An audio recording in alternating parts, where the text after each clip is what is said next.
Alors, chers amis, pour la deuxième année consécutive, j'ai l'honneur de vous présenter les vœux du conseil municipal sous une forme distancielle. Chacun en comprend la raison. Et sachez que ce mode de communication, qui ne remplace évidemment pas le plaisir d'être ensemble, a toutefois l'avantage de ne pas couper les ponts entre le conseil municipal et chacun d'entre vous. Permettez-moi une anecdote. Lorsqu'avant la pandémie, le conseil municipal se déroulait à l'hôtel de ville, rares étaient les séances où plus d'une dizaine de Saint-Cyriens étaient physiquement dans l'assistance.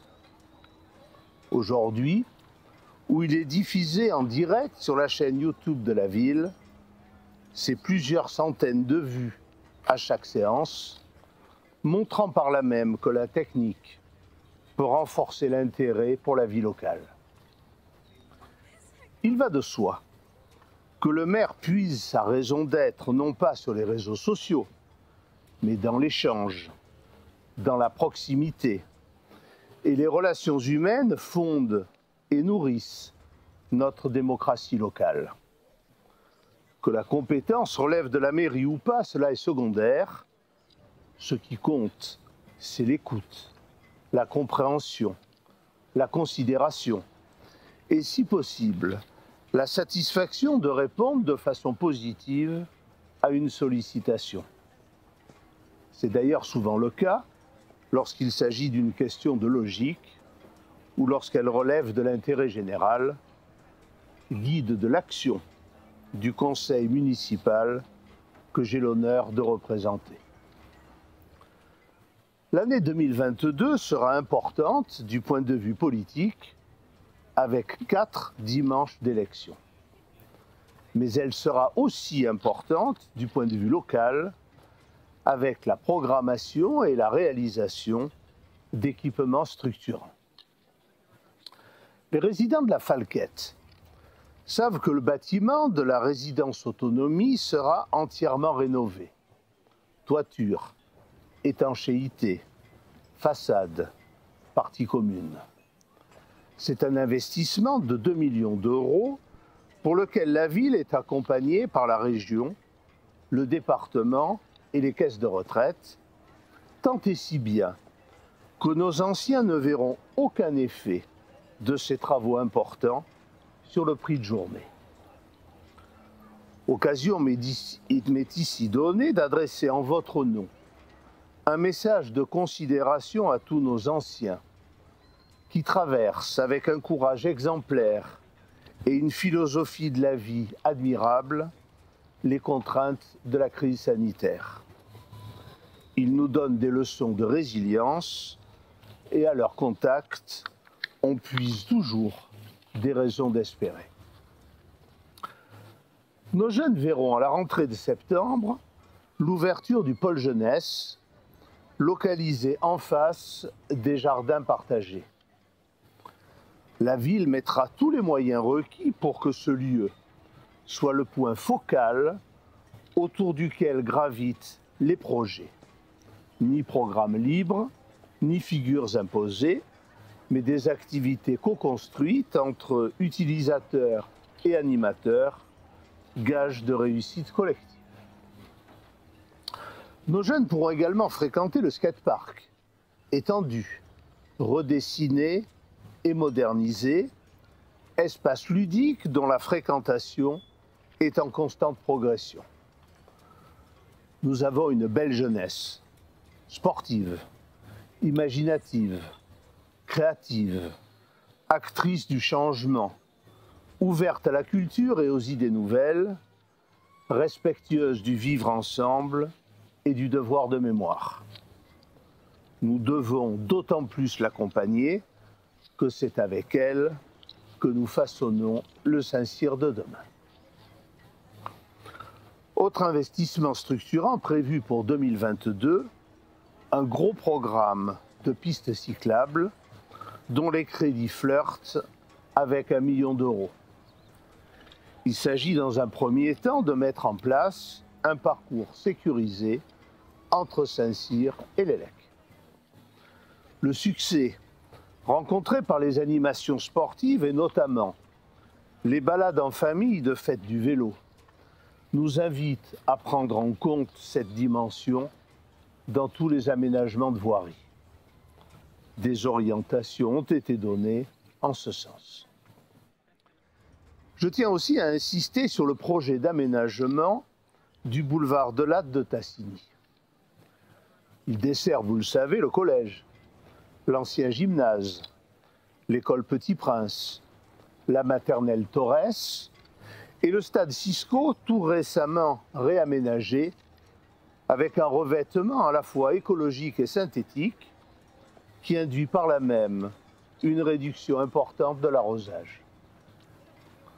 La voie, aujourd'hui goudronnée, sera transformée en jardin, avec une fontaine, des bancs, des arbres, pourquoi pas fruitiers, pourquoi pas des grenadiers. Changer la rue en jardin, voilà la logique du nouvel aménagement dont l'effet novateur n'échappe à personne. Que les riverains, bien sûr, soient rassurés, le trafic des véhicules et les cars de ramassage scolaire sera déporté de quelques mètres sur une surface jusqu'alors inutilisée entre le mur de la rue et l'ancienne pelouse du stade. L'alignement de voirie se fera désormais au droit de l'ancien gymnase, permettant ainsi la création de places des pauses minutes demandées par les parents d'élèves.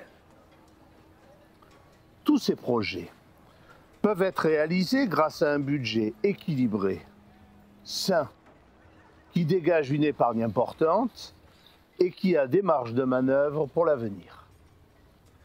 Ces projets municipaux sont clairs, crédibles et bien montés. Ces qualités ont une conséquence heureuse, ils retiennent l'attention des financeurs, État, régions et départements, ce qui diminue d'autant la charge pour les Saint-Cyriens.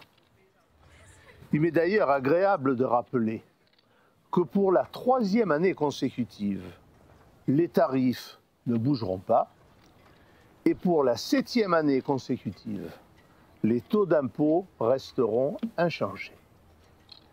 Une gestion rigoureuse, un endettement faible, des ressources aisément mobilisables, voilà les ingrédients pour dérouler un programme électoral dans la sérénité. C'est ce que nous faisons. Côté urbanisme, nous avons engagé une révision du PLU pour réaffirmer notre fameuse règle dite des 3 tiers, gage de stabilité. Si Saint-Cyr attire, ce n'est pas un hasard. C'est parce que notre qualité de vie est largement reconnue, n'en déplaise bien sûr aux adeptes du bashing. Il nous appartient en tout cas de tout faire pour préserver ces fondamentaux, même si l'imagination des législateurs est souvent source de conflits d'usage.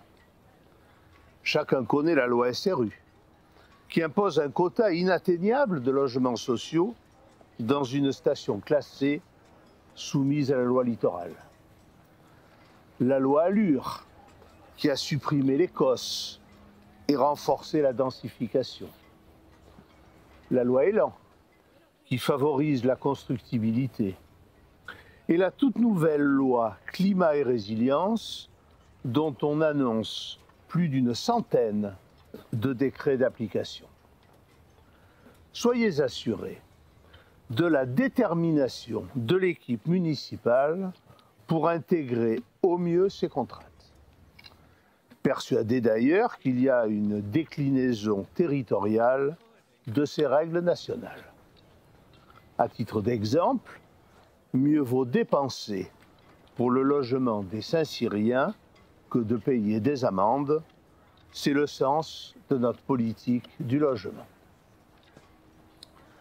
Quelques mots sur la gare avant de conclure. Le projet de RER toulonnais est une chance pour la commune à plusieurs égards. Les dessertes vers la métropole toulonnaise seront sensiblement améliorées. Un train par quart d'heure aux heures de pointe. Les échanges vers Marseille seront également mieux assurés, notamment par l'arrêt de trains rapides qui aujourd'hui oblige des Saint-Cyriens à prendre le train à La Ciotat. Même si on éprouve légitimement un sentiment pour un bâtiment dans lequel on a des souvenirs et qui marque une époque, notre gare, il faut le reconnaître, est dans un virage. Les quais ne sont pas accessibles aisément avec un passage souterrain d'un autre âge. Et l'accès aux wagons est loin d'être pratique, y compris pour les voyageurs les plus valides et sans bagages. Non seulement le projet répond à ces exigences, non seulement le train ne laisse pas la même empreinte écologique que la voiture particulière, mais la localisation à quelques encablures de la gare actuelle permet de conserver l'atout essentiel d'une gare de proximité. Être au cœur de ville, être accessible à pied, en vélo, et participer à la vie et à l'animation du quartier. À titre subsidiaire, mais ô combien important pour nous, l'aménagement ferroviaire intègre l'élargissement du pont de la gare à la satisfaction de tous. Comme tout projet d'envergure, il suscite les passions. C'est l'inverse qui serait anormal. L'enquête publique débute le 17 janvier et chacun pourra s'exprimer en toute liberté. La commission d'enquête, dans sa grande sagesse, rendra ensuite son avis. Voilà, chers amis, un panorama des sujets et des projets structurants pour l'année qui s'ouvre. Mais plus que cela, ce sont les moments de fête, les animations, les rencontres, les réunions, les spectacles, les repas qui nous manquent le plus. Et sachez que la ville est en veille permanente pour guetter les opportunités et s'y inscrire.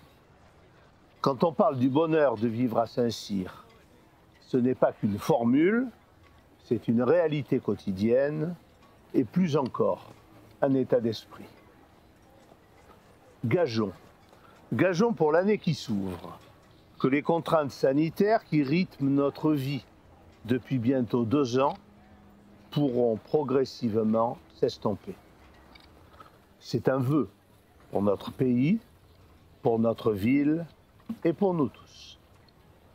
Selon une tradition appréciée, plutôt qu'allonger cette allocution, je vous invite maintenant à visionner un petit film récapitulant sous forme de florilège quelques moments marquants de l'année écoulée. Bonne année à chacun d'entre vous, gardons l'espoir et plus que jamais, bonne santé.